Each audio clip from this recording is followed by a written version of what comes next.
तो नमस्कार प्यारे बच्चों, लास्ट क्लास में हमने डिस्कस किया रिफ्लेक्शन के बारे में और हमने उन लॉज के बारे में भी देखा जो रिफ्लेक्शन को गवर्न करती हैं। आज का जो हमारा टॉपिक है दैट इज इमेज फॉर्मेशन।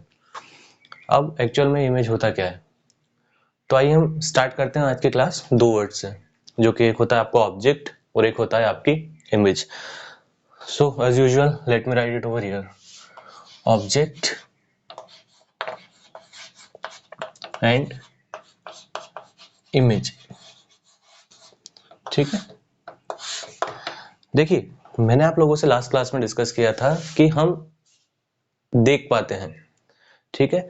तो जो हमारे लिए सोर्स ऑफ लाइट होता है, ठीक है, जो हमारे ल्यूमिनस ऑब्जेक्ट्स होते हैं वो हमारे लिए काम करते हैं ऑब्जेक्ट्स का, ठीक है। या फिर जिन सरफेसेस से लाइट टकरा कर हमारी आंखों तक पहुंच रही है वो हमारे लिए काम करते हैं ऑब्जेक्ट्स का। और फाइनली जब वो रेस आकर हमारी आंखों में एंटर करती हैं तो उसका जो रिजल्ट देखने को मिलता है हमको, वो रिजल्ट देखने को मिलता है हमको इमेज की फॉर्म में, ठीक। So we can say that object is something that we want to see, और उसका जो रिजल्ट है जिससे हमें देखने को मिलता है वो है हमारे लिए इमेज। अब अगर हम बात करें आपकी इमेज की, तो इमेज कितने तरीके की हो सकती हैं। सो इमेजेस ऑफ टू टाइप्स, एक है आपकी रियल इमेज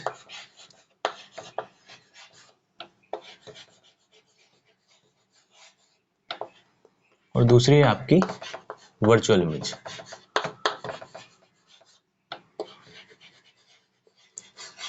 ओके,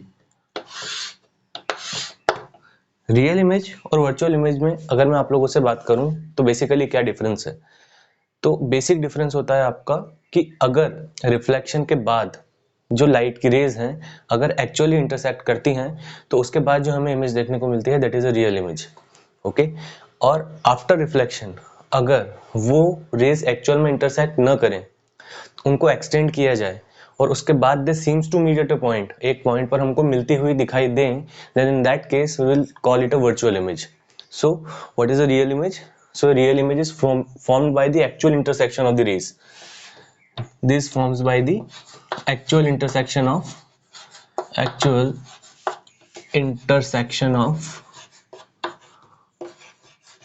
reflected और refracted rays, ठीक है। लेकिन अगर आपकी रेज किसी एक पॉइंट पर नहीं मिलती हैं, ठीक है, तो दे आर प्रोड्यूस्ड बैकवर्ड और they seems to meet at a point, ठीक। इसका एक एग्जांपल बताता हूं मैं आपको, जैसे image formation by a plane mirror, ठीक है।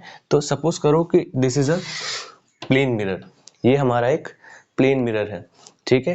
किसी पॉइंट से आपकी लाइट निकल रही है और यहाँ आकर टकरा रही है, ठीक। यहाँ से इससे रिफ्लेक्ट होगी और यहाँ से ये सपोज करिए इस तरीके से रिफ्लेक्ट होगी। तो in this direction, okay, this is the incident रे, okay, and this is the incident रे।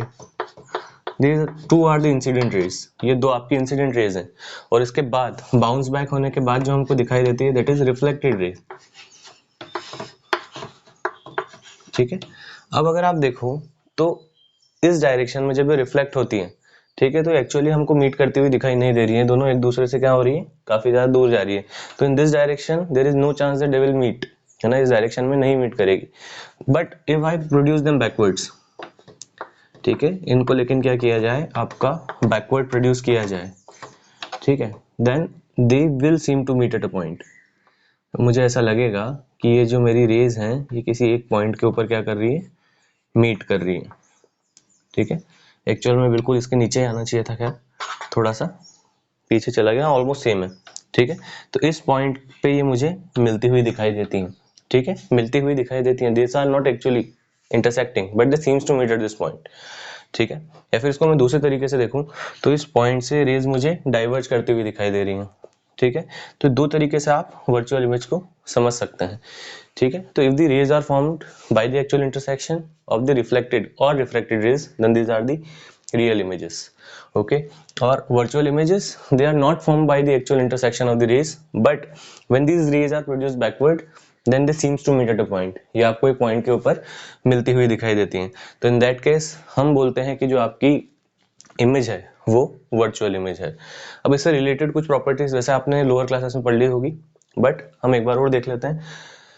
लाइक सबसे पहले मैं आपको एक चीज बताऊं तो आप जितने भी आपके डायग्राम्स देखोगे जिसमें इमेज फॉर्मेशन होगा, उनमें आप लोग चीज एक नोट करना कि वहां पे 2 रेस से एक्सप्लेन किया गया है सारी चीजों को। ठीक है, कितनी रेस से? 2 रेस से। So why it is done so? Okay, so do remember this thing always. कहीं ना कहीं पूछ लिया जाता है कि एक इमेज फॉर्मेशन के लिए मिनिमम कितनी रेस का रिक्वायरमेंट होता है। ठीक है, तो आंसर आपका यही है जो मैंने यहाँ पे बोर्ड पे लिखा हुआ है। ठीक है, कि जो आपकी एक इमेज का फॉर्मेशन अगर होना है तो जो मिनिमम रेस रिक्वायर्ड होती है वो 2 होती हैं। 2 से कम रेस पे आपका इंटरसेक्शन पॉसिबल नहीं है। एक रे खुद को ऐसे इंटरसेक्ट तो करेगी नहीं घूम के, है ना। तो मिनिमम आपका 2 रेस का इंटरसेक्शन रिक्वायर्ड होता है। ठीक है, इस वजह से हम डायग्राम्स में भी जनरली देखते हैं कि जो हमारी इमेज का फॉर्मेशन है वो जनरली एक पॉइंट के लिए किया जाता है और 2 रेस से किया जाता है। मैक्सिमम का कोई क्राइटेरिया नहीं है। ठीक है, सो यहाँ मैं लिख देता हूँ ताकि दिखी हुई चीज है ना हम लोगों को काफी टाइम तक दिमाग में बनी हुई रहती है। ठीक है, minimum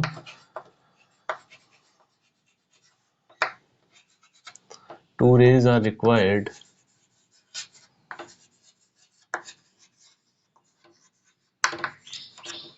for formation of an image।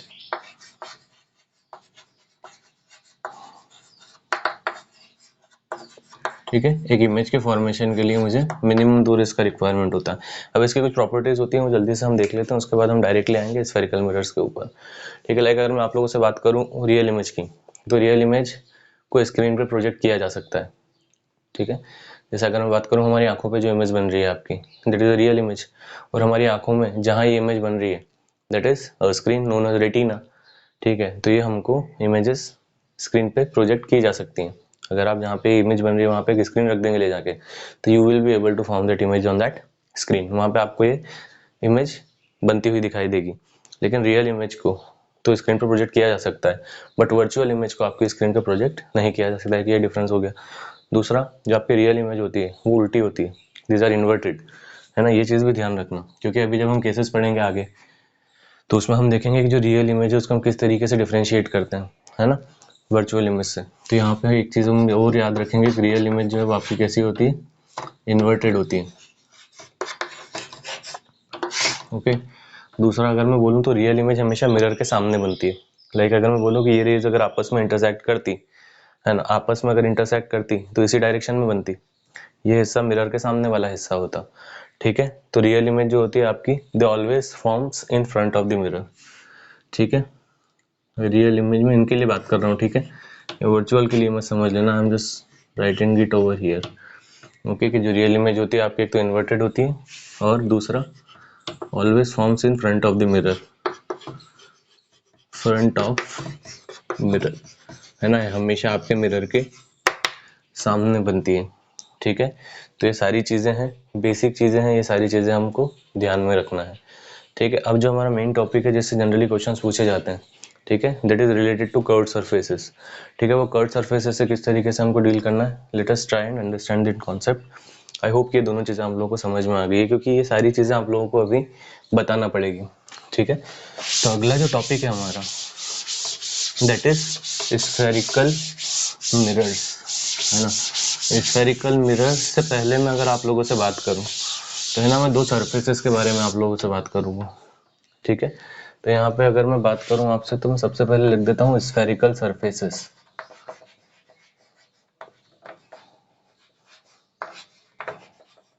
ठीक है, will talk about spherical surface.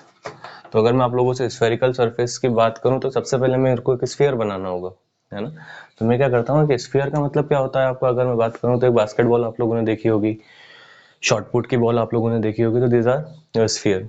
Okay, तो अगर मैं उसका रिप्रेजेंटेशन यहाँ पे बोर्ड पे करूँ, ठीक है, तो मैं उसका केवल फ्रंट व्यू बना सकता हूँ, और उसका जो फ्रंट व्यू है मुझे किसके जैसा दिखेगा, आपको एक सर्कल के जैसा दिखेगा। ठीक है, तो वही स्फेरिकल सरफेस का फ्रंट व्यू आपका क्या है, ये एक सर्कुलर फॉर्म में हमको यहाँ पे देखने को मिल रहा है। Okay, so this is that spherical surface. Okay, ये आपका एक स्फीयर है। ओके, और ये उसका है सेंटर। ध्यान से समझना इस चीज को, ये हो गया आपका सेंटर ऑफ दैट स्फीयर।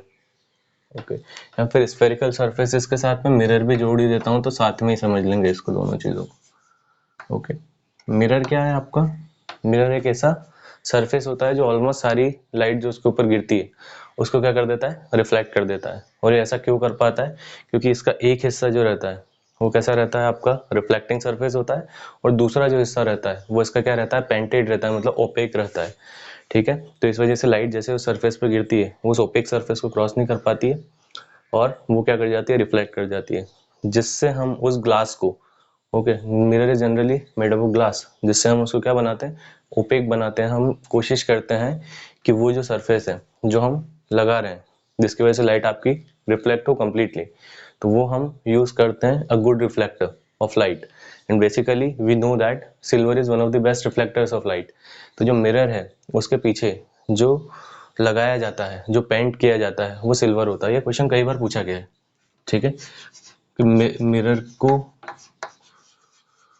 किस चीज से पेंट किया जाता है, तो सिल्वर से पेंटेड होता है। ठीक है, लाइट एक एंड पे गिरती है, silver being one of the best reflectors of light उसको क्या कर देता है, अपने नेचर के हिसाब से रिफ्लेक्ट कर देता है, and we are able to see the image on it. Okay, तो ये क्वेश्चन का एक आंसर है, याद रखिएगा। अब एक चीज समझते हैं अपन कि स्फेरिकल सरफेसेस के अंदर या स्फेरिकल मिरर्स के अंदर अगर मैं आप लोगों से बात करूं तो मैंने एक स्फीयर बनाया है। Actually it is the two dimensional representation of that sphere. Okay, and now this is the centre of the sphere. अब मैं क्या करता हूँ, इस सेंटर को लेता हूँ और यहाँ से एक ऐसी लाइन खींचता हूँ। सेंटर में बाद में शिफ्ट कर दूंगा थोड़ा, let me make a line. ठीक है, ये सेंटर है। अब क्या किया मैंने, इस मिरर को इस लाइन के थ्रू कट कर दिया। ओके, मैंने इस सरफेस को, इस स्फीयर को क्या किया, इस लाइन के थ्रू ऐसा कट कर दिया। ठीक है, तो मुझे दो सरफेसेस देखने को मिले। ठीक है, अब मिरर की डेफिनेशन के हिसाब से अगर मैं बात करूं तो मुझे पेंट करना पड़ेगा, तभी वो क्या करेगा, कंप्लीटली लाइट को रिफ्लेक्ट करेगा। तो एक केस में क्या करता हूं मैं कि बाहर वाला सरफेस जो है उसको पेंट कर देता हूं। ठीक है, मैं पेंट करने के लिए इन लाइंस को शो करता हूं। ठीक है, और एक को मैं अंदर से पेंट कर देता हूं। इसको अगर मैं थोड़ा उधर ले जाके बनाऊं, ठीक है, तो ये मुझे कुछ इस तरीके का दिखाई देगा।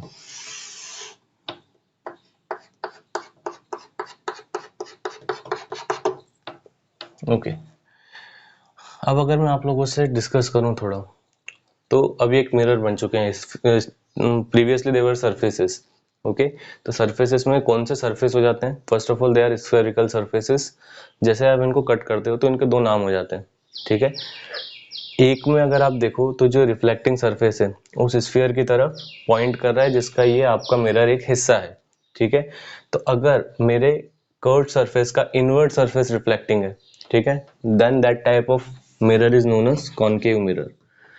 ठीक है, if I am having inward surface reflecting, then this type of mirror is known as concave mirror. Okay, और अगर मेरा आउटवर्ड सरफेस रिफ्लेक्टिंग है, इट मीन्स अगर लाइट की रे मुझे यहाँ से ऐसे आती है तो अंदर से क्या करेगी, वो रिफ्लेक्ट करेगी। ठीक है, दिस इज द इंसिडेंट रे and this is the reflected ray. ठीक है, अगर मेरे मिरर का, ठीक है, इनवर्ट सरफेस रिफ्लेक्टिंग है तो मैं क्या बोलूंगा, वो मेरा कॉनकेव मिरर है। लेकिन देखो ये तो यहाँ से पॉलिश है तो इसका आउटवर्ड सरफेस रिफ्लेक्टिंग हो। ठीक है, अगर लाइट की रे आती है और इस तरीके से निकल जाती है, ठीक है, then this type of mirror is known as convex mirror. ठीक है, तो ये चीज आप सभी लोग ध्यान रखना, है ना। जैसे अगर मैं आप लोगों से बात करूं तो इसको डिफाइन किस तरीके से करेंगे हम, so how to define this thing. तो हम ये बोलेंगे कि if the inward surface or the reflecting surface of a mirror is pointing towards the center of which mirror is a part of the sphere of which mirror is a part of, then we'll say that that type of mirror is concave mirror. ठीक है, mirror का अगर reflecting surface उस sphere के centre की तरफ है, जिसका कि आपका ये मिरर एक पार्ट है, क्योंकि मैंने ये जो मिरर बनाया है उस स्फीयर को काट के ही बनाया था, so I can say that this mirror is the part of that sphere. ठीक है, तो अगर जो रिफ्लेक्टिंग सरफेस है वो सेंटर की तरफ है, ठीक है, जो कि मिरर का एक हिस्सा है अभी। ठीक है, तो हम बोलेंगे कि कॉनकेव मिरर है। और अगर आपका रिफ्लेक्टिंग सरफेस अवे है, it is facing away from the centre of that sphere, then that type of mirror is known as concave mirror.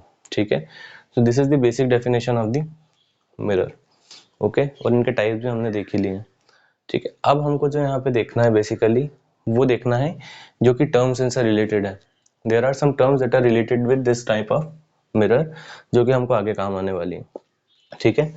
तो एक मिरर से समझ लेते हैं, कोई से भी मैं आपको कॉनकेव मिरर बना लेता हूँ और उससे आपको सारी चीजें एक्सप्लेन कर देता हूँ, ठीक है।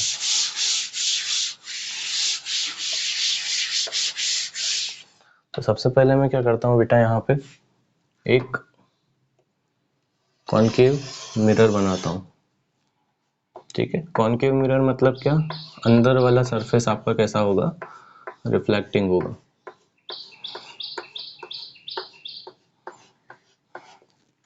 Okay. So this is a concave mirror, okay.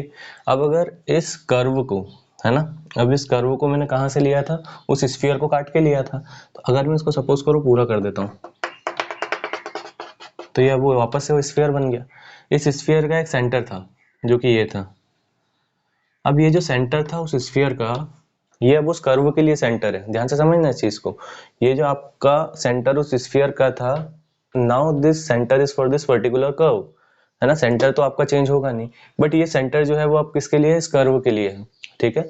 So this point is known as centre of curvature, ठीक है। First is centre of curvature,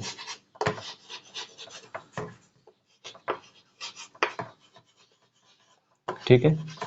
तो सेंटर ऑफ कर्वेचर क्या हो जाएगा आपका, सेंटर ऑफ मिरर, ठीक है। सेंटर ऑफ कर्वेचर क्या बोलेंगे हम आपसे, it is the centre of the sphere of which mirror surface is a part, है ना। ये स्फीयर का सेंटर है जिसका कि आपका मिरर एक हिस्सा है, ठीक है। तो ये चीज समझ में आती है कि मैंने इसको सेंटर ऑफ कर्वेचर क्यों बोला, क्योंकि अब मैं इस सेंटर को इस कर्व के लिए मान रहा हूँ, ठीक है। मैं पूरे स्फीयर की बात नहीं कर रहा हूँ, ठीक है।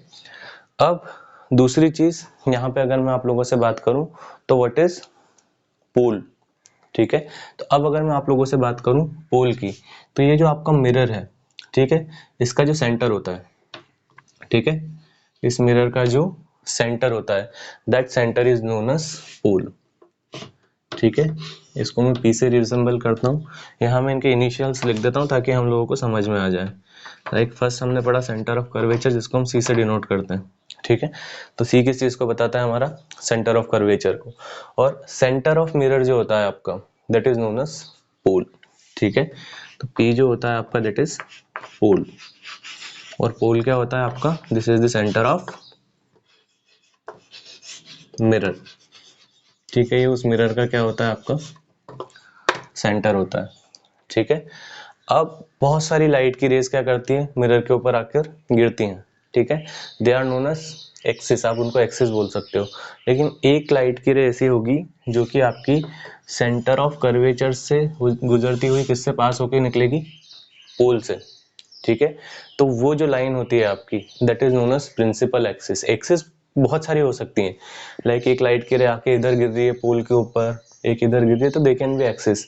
बट एक straight line, okay, that is passing through centre of curvature and pole, ठीक है। पास नहीं करेगी एक्चुअल में पोल से, वापस से रिफ्लेक्ट हो जाएगी, देखेंगे अपन कहाँ जाएगी अभी जब अपन आगे पढ़ेंगे, ठीक है। तो इसको मैं थोड़ा और बोलूँ तो इसको यहीं तक रहने देते हैं, ठीक है। तो एक ऐसी लाइन जो कि सेंटर ऑफ कर्वेचर से भी पास हो आपकी और पोल से भी पास हो, ठीक है। और we can say that line joining the centre of curvature and pole is known as the principal axis, ठीक है, ओके। तो यहाँ पे तो खैर लिख ही देते हैं अपन प्रिंसिपल एक्सिस का, खैर हमको कोई इनिशियल होता नहीं क्योंकि हमको न्यूमेरिकल में काम नहीं होता है, तो यहाँ लिख देता हूँ मैं, ठीक है। Principal axis is the line joining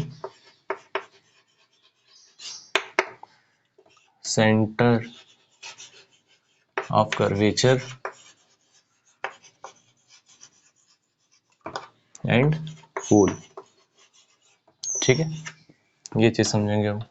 ये हमारा तीसरा टर्म हो गया जो कि इससे रिलेटेड है, ठीक है।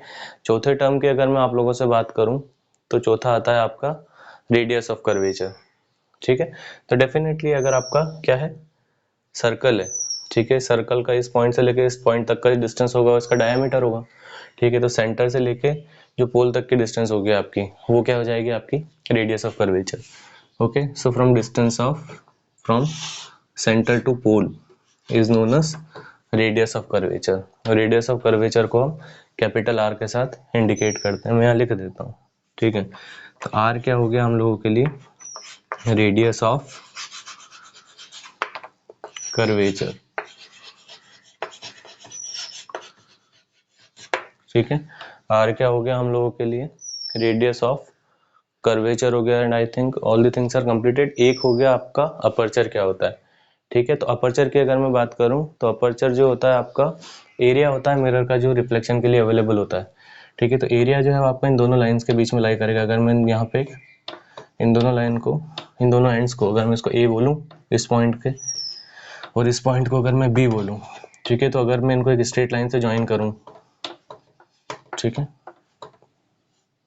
तो ये जो रीजन अवेलेबल है मेरे पास, एरिया अवेलेबल है रिफ्लेक्शन के लिए, तो वो क्या कहलाएगा मुझे, अपर्चर ऑफ द मिरर। क्योंकि अगर जो लाइट की रेज आएगी, सपोज करो यहाँ आती है, यहाँ आती है, तो वो तो रिफ्लेक्ट हो जाएगी। लेकिन सपोज करो एक कोई लाइट ऐसे जा रही है तो वो मिरर के ऊपर से निकल जाएगी, that will not be reflected, ठीक है।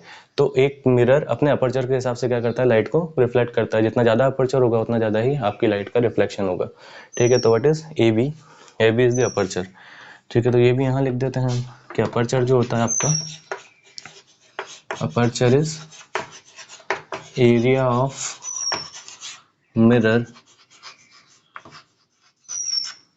available for reflection,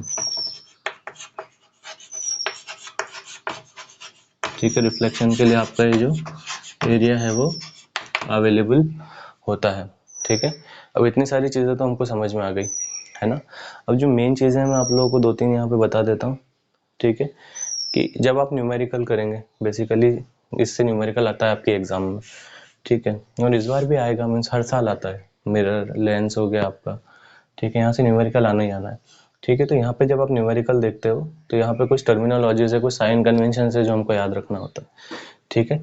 तो वो देख लेते हैं अपन कि वो हमको क्या क्या याद रखना है, ठीक है। तो सबसे पहली चीज़ अगर मैं आप लोग को बताऊँ, अगर इसको थोड़ा यहाँ से मिटा दूँगा, ठीक। तो सारा का सारा जो आपको कैलकुलेशन किया जाता है वो पोल से किया जाता है, ठीक है। Every calculation is done from pole. मैं यहाँ लिख देता हूँ, ठीक है। पहला मैं यहाँ लिख देता हूँ sign convention, sign convention, okay, ठीक है।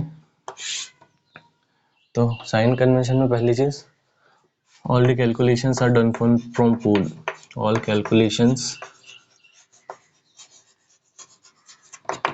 Are done from pole. सारे के सारे कैलकुलेशन कहाँ से किए जाएंगे, आपके पोल से किए जाएंगे। पहला आपका रूल है ना। और दूसरा क्या है आपका, कि दूसरा जो मेन चीज़ है, आपको ये चीज़ याद होना चाहिए कब आपको कौन सी क्वांटिटी को पॉजिटिव लेना है और कौन सी क्वांटिटी को आपको नेगेटिव लेना है। तो एक सिंपल सा रूल यहाँ पे दिया हुआ है आपको कि if any calculation is done in the direction of the incident ray then it will be taken as positive, ठीक है। कि जो आपकी क्वांटिटीज है ना वो किधर आ रही है आपकी, in the direction of the incident ray, ठीक है, then that will be taken positive, है ना। यहाँ लिख देता हूँ एवरी कैलकुलेशन, है ना, every calculation done in direction of incident ray is taken positive, ठीक है। जितने भी कैलकुलेशन आप करते हो इन the direction of the incident रे वो सारे पॉजिटिव लिए जाते हैं, ठीक है। सो इसका उल्टा भी उतना ही ट्रू होगा। Every calculation that is done in the direction opposite to that of the incident ray will be taken negative. तो जो आपका ऑपोजिट डायरेक्शन में लिया जाएगा, है ना, वो कैसा रहेगा आपका, नेगेटिव रहेगा। आप क्वेश्चन आ रहा होगा सर कैलकुलेट करना क्या है एक्चुअल में, तो वो भी जैसे जैसे हम आगे बढ़ते जाएंगे वो सारी चीज़ें हमको समझ में आती जाएगी। इट मीन्स अगर आपके इंसिडेंट रे का डायरेक्शन ये है तो जो भी कैलकुलेशन मैं इस डायरेक्शन में करूंगा, और सारा कैलकुलेशन करना कहाँ से, मुझे पोल से करना है, तो जो भी कैलकुलेशन इस डायरेक्शन में होगा तो वो कौन कौन सी चीज़ें होंगी वो अभी हम देखेंगे। बट अभी के लिए याद रखिए कि जो भी कैलकुलेशन इंसिडेंट रे के डायरेक्शन में होगा that will be taken positive. और अगर मैं पोल से इधर आता हूँ किसी चीज़ को कैलकुलेट करने के लिए in the direction opposite to this, है ना, अगर मेरा ट्रेवर्सिंग का डायरेक्शन ये है ठीक है। तो मैं सारी चीज़ों को कैसा लेके चलूँगा, नेगेटिव लेके चलूँगा, ये पहला रूल है, ठीक है। अब इमेज फॉर्मेशन के लिए जनरली हम ऑब्जेक्ट को रखते हैं प्रिंसिपल एक्सिस के ऊपर। जैसे सपोज करो दिस इज ऑब्जेक्ट, है ना, ये आपका एक ऑब्जेक्ट है ए बी, है ना। इस ए बी की इमेज का फॉर्मेशन मुझको करना है, how to form the image of this A B, ठीक है। तो इस ऑब्जेक्ट की हाइट को मैं हमेशा पॉजिटिव लूंगा, ठीक है। Any calculation that is done above the principal axis, कोई भी कैलकुलेशन आपका जब प्रिंसिपल एक्सिस के ऊपर से किया जाता है, means above the principal axis अगर आपका होता है तो दैट इज टेकन पॉजिटिव, ठीक है। तो जो भी हाइट आप प्रिंसिपल एक्सिस के अपवर्ड डायरेक्शन में मेजर करेंगे that will be taken positive, ठीक है। तो मैं लिख देता हूं मैं height measured upwards of principal axis will be taken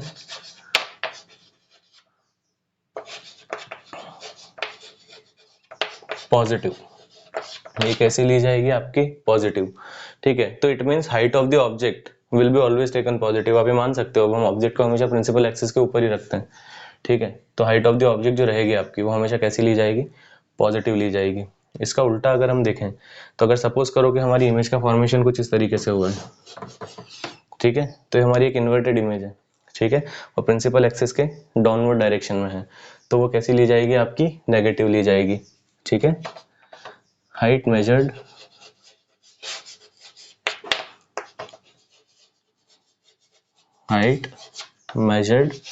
downwards, ठीक है। जो डाउनवर्ड मेजरमेंट होता है आपका हाइट का विल बी टेकन,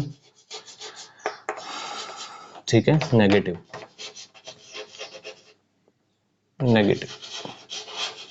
वो कैसा लिया जाएगा आपका, नेगेटिव लिया जाएगा। तो बहुत सारी चीजें जो हमको समझ में आ रही है, ठीक है। अब इसके बाद एक्चुअल में हमको कैलकुलेट करना क्या क्या होता है, ठीक है। तो वापस से मैं एक डायग्राम बनाता हूँ, ये सारी चीज़ें मिटा देता हूँ। इनमें से आप चीज़ों को खैर सीक्वेंस में तो नहीं लिखी है मैंने, but each and everything is written very clearly, I think clearly visible होगा। जैसे साइन कन्वेंशन की अगर मैं बात करूँ तो यहाँ और यहाँ लिखा है, आप नोट डाउन कर सकते हैं, इट मीन्स मैं ये बोलना चाहता हूँ, ठीक है। अब अगर मैं बात करूँ कि यहाँ पे जो टर्म्स एसोसिएटेड है, कौन से साइन के साथ हम किस चीज़ को एक्सप्लेन करेंगे, ठीक है, तो वो चीज़ भी हमको समझना पड़ेगी, ठीक है। तो सबसे पहले अपन देखते हैं कि आपका फोकस क्या होता है, फोकल लेंथ क्या होती है।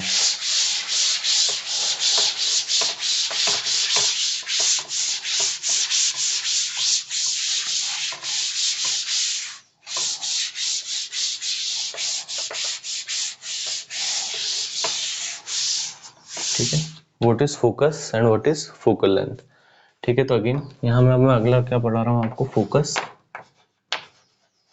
And focal length.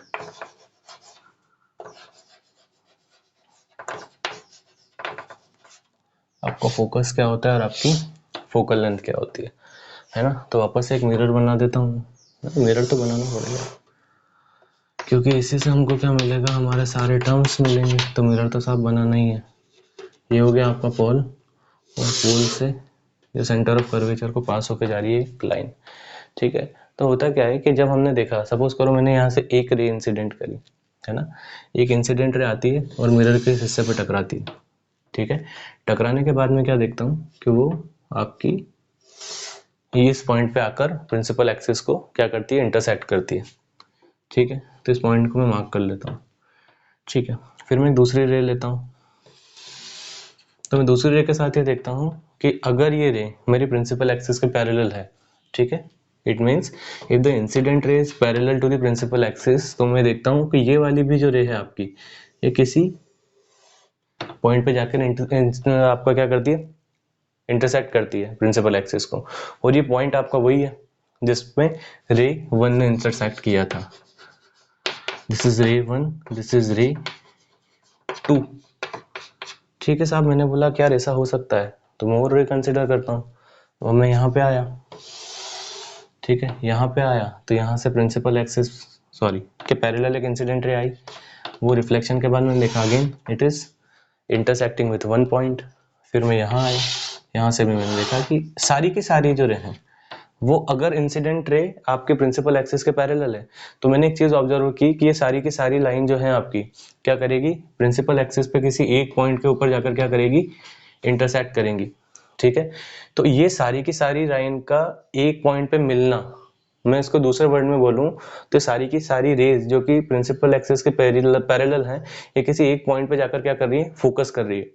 ठीक है, so the rays that are parallel to the principal axis after reflection meet at the same point on the principal axis and that point is known as focus। उस point को मैं क्या बोलता हूँ, focus. ठीक है, और फोकस को हम क्या करते हैं, आपका कैपिटल एफ के साइन के साथ इंडिकेट करते हैं। ठीक है, तो फोकस एफ से क्या हो गया आपका, फोकस। ठीक है, फोकस को किस तरीके से हम एक्सप्लेन करेंगे कि ऑल द रेज, सॉरी,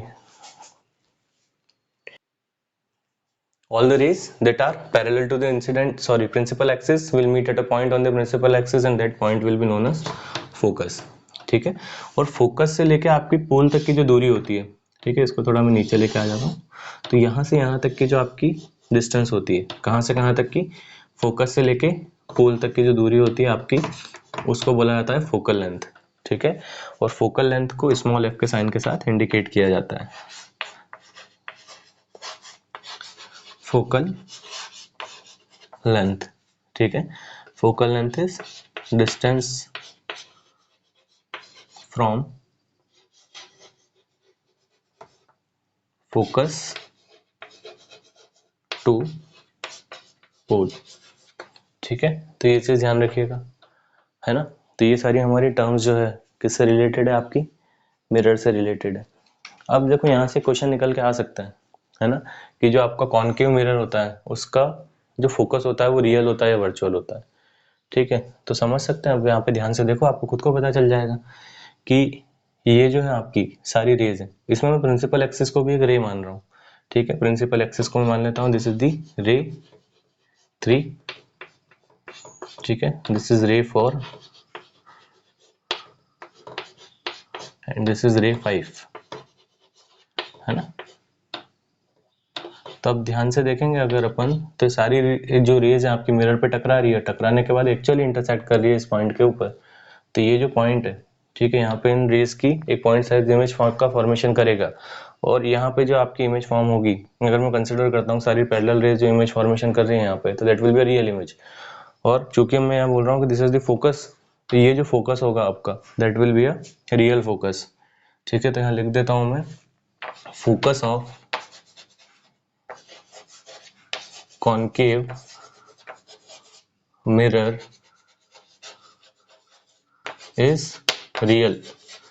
ठीक है, कॉनकेव मिरर का जो फोकस होता है आपका रियल होता है। अभी के लिए याद रख लीजिए, कॉन्वेक्स मिरर का जो फोकस होता है वो क्या होता है, वर्चुअल होता है। ठीक है, ओके। और आगे क्या देख सकते हैं, अगर अपन, मैं आपसे बात करूं यहाँ से और आगे, हम दो तीन चीजें और समझ ले जो हमको आगे ऑब्जेक्टिव में भी काम आ सकती है, न्यूमेरिकल के पॉइंट ऑफ व्यू से भी इंपॉर्टेंट है। तो वो क्या है आपकी, कि अगर आप देखो देखो एक चीज होती है आपकी कन्वर्जेंस और एक होती है आपकी डाइवर्जेंस। मैं यहाँ लिख देता हूँ, ठीक है, one is convergence, okay, and another is divergence. ठीक है, एक क्या होता है, कन्वर्जेंस होता है, एक होता है आपका डाइवर्जेंस। कन्वर्जेंस का मतलब ये होता है कि बहुत सारी रेज आकर किसी एक पॉइंट पे मीट कर रही हैं, तो हम उस फिनोमिनन को बोलते हैं कि वो कन्वर्जेंस का फिनोमिना है। या फिर अगर मैं बोलूं कि बहुत सारी रेज अगर एक पॉइंट पे आके मीट कर रही है, तो मैं ये बोलूंगा कि वो आकर क्या कर रही है, उस पॉइंट के ऊपर कन्वर्ज कर रही है। ठीक है, जैसे सपोज करो ये है, दीज आर दी 3 रेज। ठीक है, ये सारी की सारी जो 3 रेज हैं, ये क्या कर रही हैं, आपकी पॉइंट के ऊपर आकर मीट कर रही हैं। So I will say that this rays are converging at this point. और इसको मैं क्या बोल सकता हूँ, आपको पॉइंट ऑफ कन्वर्जेंस भी बोल सकता हूँ, this is point of convergence, है ना। दूसरा अगर मैं आप लोगों से बोलूं डाइवर्ज होना, है ना, तो डाइवर्जेंस में क्या होगा, एक पॉइंट से बहुत सारी रेज बाहर निकलेगी, है ना। तो ये क्या हो गया आपका डाइवर्जेंस का फिनोमेना। अब ये यहाँ पे हो जाएगा आपका पॉइंट ऑफ डाइवर्जेंस। ठीक है, एग्जाम्पल में अगर मैं आप लोगों को बताऊं तो इसको एग्जाम्पल के थ्रू हम समझ सकते हैं। जैसे आप लोगों ने एक मैग्नीफाइंग ग्लास देखा है ना, मैग्नीफाइंग ग्लास में हम क्या करते हैं, उसको सूरज के सामने रखते हैं और उसके नीचे कागज रखते हैं, ठीक है। तो जैसे ही आप देखोगे तो सारी सन की रेस को एक पॉइंट के ऊपर लाके खड़ा कर देता है, कन्वर्ट कर देता है इनसे आप बोलूँ तो, और वो पेपर आपका जलने लग जाता है ना। तो सारी पैरेलल रेस जो सन से आके उसके ऊपर लेंस के ऊपर गिरती है, वो किसी एक पॉइंट पे उसको क्या कर देता है, लाकर कन्वर्ज कर देता है, ठीक है। तो we can consider that convex lens as a medium that converts the parallel rays of the sunlight to a point, okay. तो ये हो गया आपका कन्वर्जेंस। डाइवर्जेंस का क्या होगा, जैसे अंधेरे कमरे में आप एक टॉर्च लेके गए, ठीक है, तो जैसे आपने टॉर्च लगाई वैसे ही टॉर्च से सारी रोशनी जो है उस कमरे में फैल जाएगी। इसका मतलब वो जो टॉर्च है वो आपके लिए पॉइंट ऑफ डाइवर्जेंस हो गया, और पूरे कमरे में वो लाइट की रेस क्या हो गई, आपकी फैल गई, ठीक है। तो वो डाइवर्जेंस का फिनोमेना हो गया। अब कॉनकेव मिरर आपका कन्वर्जिंग मिरर होता है या डाइवर्जिंग मिरर होता है, मेरा बताने का आपको रीजन ये था ये चीजें। तो अगर आप देखो ये सारी की सारी रेस पैरेलल आ रही है और ये आकर एक पॉइंट पे मीट कर रही है ना। अब जब बहुत सारी रेज आकर एक पॉइंट के ऊपर मीट करे तो हम क्या बोलते हैं कि ये सारी की सारी रेस क्या कर रही है, पॉइंट के ऊपर कन्वर्ज कर रही है, ठीक है। तो अगर मैं आप लोगों से बोलूं तो concave mirror is a type of concave mirror is converging in nature, ठीक है। ये कैसा होता है आपका, इज कन्वर्जिंग इन नेचर। ये जो आपका कॉनकेव मिरर होता है ये कैसा होता है, आपका कन्वर्जिंग होता है नेचर में। अगर अब मैं बात करूं किसकी, आपके कॉन्वेक्स मिरर की, ठीक है। तो कॉन्वेक्स मिरर की अगर मैं आप लोगों से बात करूं, सो कॉन्वेक्स मिरर किस टाइप का मिरर होगा, ठीक है। तो वापस से एक डायग्राम बनाते हैं और उसको भी समझ ही लेते हैं, है ना, 2 मिनट लेकर। तो ये आपका कॉन्वेक्स मिरर हो गया जिसका आउटवर्ड सरफेस रिफ्लेक्टिंग है ना।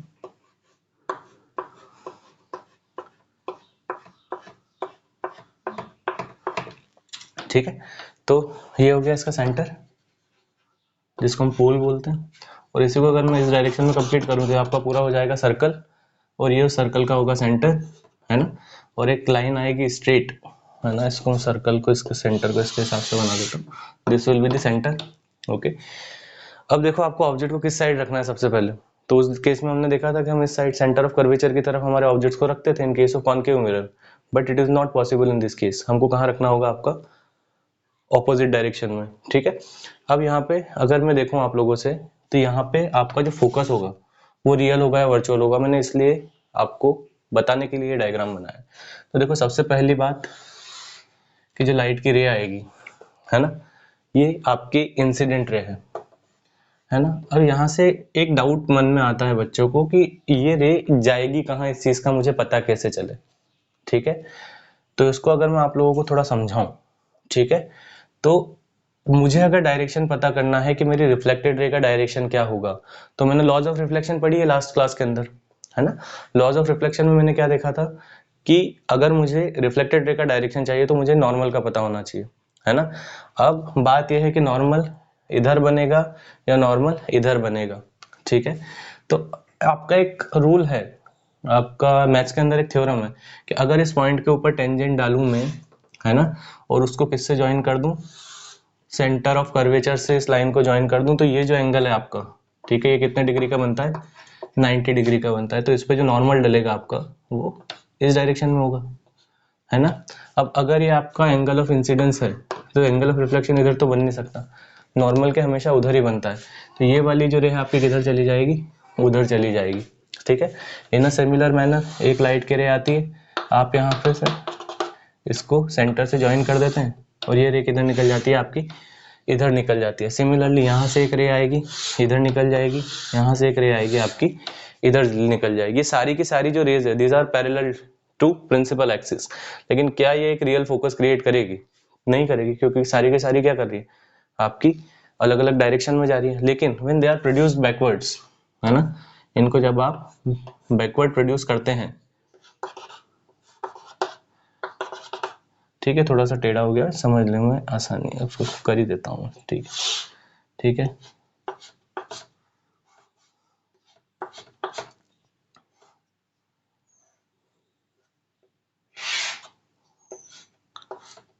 ठीक है, तो ये सारी रेज जो है अगर इनको बैकवर्ड प्रोड्यूस किया जाए तो they will seems to meet at this point, और ये पॉइंट जो होगा इस कॉन्वेक्स मिरर का फोकस कहलाएगा। अब डेफिनेटली यहाँ पे एक्चुअल इंटरसेक्शन से तो फोकस बना नहीं है, ठीक है। तो ये जो फोकस होगा आपका कैसा होगा, वर्चुअल होगा, ठीक है। तो फोकस ऑफ कॉन्वेक्स मिरर, जो कॉन्वेक्स मिरर का आपका फोकस होता है इज वर्चुअल, वो कैसा होता है, वर्चुअल होता है, ठीक है। ये चीज हो जाती है। अब कौन सा मिरर है साहब, ये डाइवर्जिंग है या कन्वर्जिंग है, ये कैसे पता चलेगा, तो वही चीज है। देखिए इस पॉइंट से ये रेज निकलती हुई दिखाई दे रही है सारी आपको। अब देखो यहाँ से कन्वर्ज तो कहीं कर नहीं रही है। अब इस पॉइंट को अगर मैं लूँ तो मैं देख रहा हूँ कि ये रे इधर जा रही है, ये रे इधर जा रही है, ये वाली रे इधर जा रही है और ये वाली रे आपकी इधर जा रही है। इट मीन्स एक पॉइंट से रेज मुझे क्या करती हुई दिखाई दे रही है, निकलती हुई दिखाई दे रही है, ठीक है। तो मैं क्या बोलूंगा आपसे कि ये जो आपका कॉन्वेक्स मिरर है ये कैसा है, इज डाइवर्जिंग। तो न्यूमेरिकल में क्या होता है बेटा, कई बार हमसे डायरेक्टली क्वेश्चन पूछ लिया जाता है, ठीक है, कि converging mirror is having certain focal length, है ना, certain distance from the pole, so what is the which type of mirror it is and all the things that has been asked we will discuss it in the upcoming classes, ठीक है। तो I hope कि आज जो भी हमने पढ़ा mirror से रिलेटेड, उससे टर्म से रिलेटेड, रिफ्लेक्शन से रिलेटेड, वो आप सभी लोगों को समझ आया होगा, है ना। और बाकी का जो है हम हमारे अगले लेक्चर में कंटिन्यू करेंगे। तो ध्यान से देखिएगा इस लेक्चर को, और हो सके तो इसमें जो चीज़ मैंने बोली है आप लोगों से उसको कॉपी में कहीं नोट डाउन कर लीजिएगा। Okay, so thank you all, मिलते हैं अगली क्लास में।